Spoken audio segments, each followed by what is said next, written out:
Well, and you mentioned them; those are kind of merged together in the current day NFL. The safeties and linebackers, because you play so many three wides, and people like to throw the ball all over the place. A lot of times, you'll take safety out, or take a linebacker out, put a safety in. So those are basically a unit that's been merged, and it's got to be concerning that those are where the question marks lie for the Browns. And they're very important in Joe Woods' defense. He wants to play three safeties.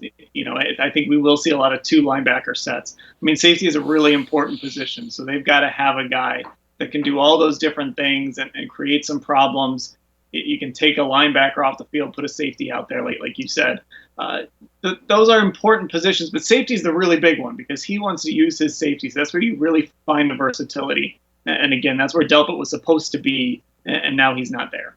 The other thing would be, if you were drawing it up and you were Joe Woods, how do you deal with the question marks? You have that front four just get after the quarterback and dominate.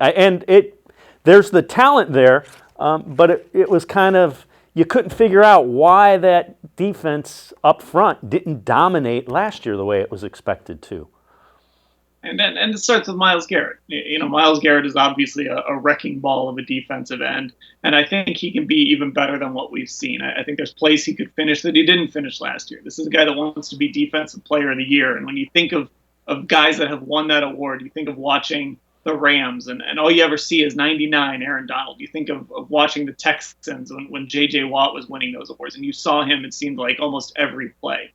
And that's the next step for Myles Garrett. And then after that, it's about health. Olivier Vernon has to be able to stay on the field. They're counting very heavily on him. Sheldon Richardson has to be as good as he was last year. Larry Ogunjobi has to take that next step in a contract year.